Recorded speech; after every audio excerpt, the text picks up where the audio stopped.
For the lonely, crazy few who might wonder if it's possible to round trip from Avid to Final Cut and back, this is for you. This is the best workflow that I've come up with so far. There are probably other ways of doing similar things, but this is mine at the moment. I'm not really advocating doing this, but I am just wanting to show that it's possible. Okay, so here's a bin full of dailies in Avid. This is DNXLB material. It's synced and delivered from the post house. It's doing our dailies. Each clip has synced production audio and multiple channels as individual tracks. So that's typically what you'd get coming into editorial on most shows. This would also have a bin full of sync clips that would only have the production mix track. So the first order of business is to get this footage into Final Cut, and to do that we are going to use Resolve as a go-between. So I string all the footage out into its own sequence. I export an AAF that contains only the video clips. I bring this into Resolve. Now the important things are, in the project settings, make sure that assist using real names is on and that you're using what's embedded in the source clip file. And second is that when you import the AAF, check to allow Resolve to automatically import the footage into the media pool. Now you get your footage sequence, string out, and Resolve. Now I've already done this in order to speed things along, but when it comes into Resolve, you get this sequence.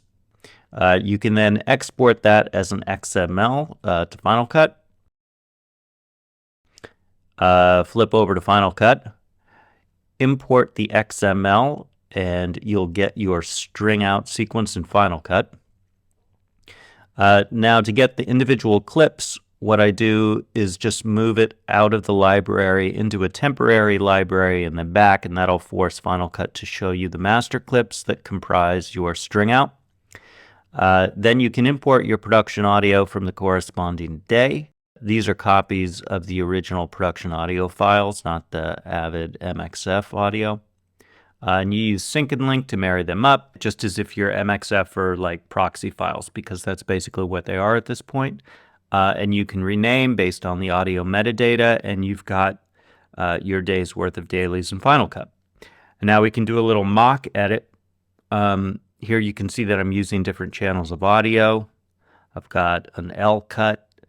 I've got a clip here that's audio only, and the timeline, as well as a clip sitting on top that's just video. And now we're going to move this sequence back to Avid. So I duplicate my edit. I make an audio only version and a video only version. I detach the audio on both and delete.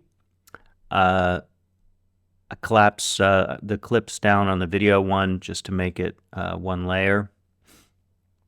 And then I export an XML from Final Cut for each of those.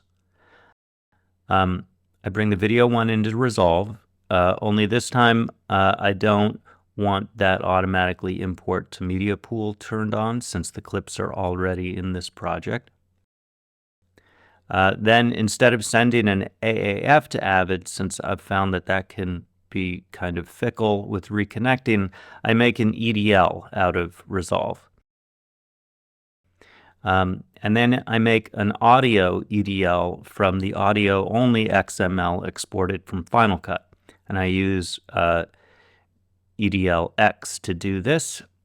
And then I can import the two EDLs back into Avid.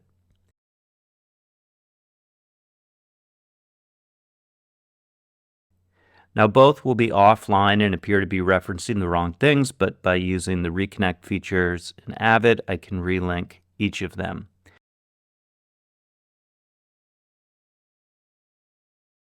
So here I have my primary scene bin containing my subclips for the scene, and I highlight all of them and then choose Reconnect from the video only sequence, making sure to choose tape name or source file ID. And now I have my video only sequence connected, and if I match frame, you'll see that it takes me back to the subclips in the scene bin, just as it would if I'd never left Avid. And now for the audio, I'm going to do the same thing, but this time I'm relinking to the master clips rather than the subclips, since the master clips contain all of the audio channels.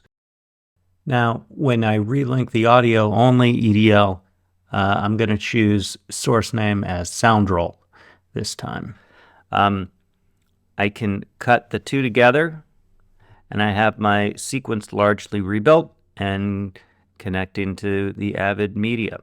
Now, one downside is that if you have multiple cameras, the audio will not always reconnect to the clip that you were initially cutting with in Final Cut, since it's effectively duplicated in the Avid, depending on how many cameras were running on a given take, if that makes sense. So here you can see that I have 20A1 cut in both audio and video, but the audio is pulling from the F camera rather than the B camera, which is what my video is. This would be fixed manually, I guess, in the Avid later, along with whatever effects or additional mixing would need to be rebuilt. So that's basically it. Then you have your sequence moved from one NLE to the other. And so the point is that round tripping like this is possible. So if you take over an Avid show and would prefer to work in Final Cut, that's maybe on the table. It's not for the faint of heart, and it might be more trouble than it's worth, but it is an option, maybe more than you realize, and that's how I would do it. Thanks.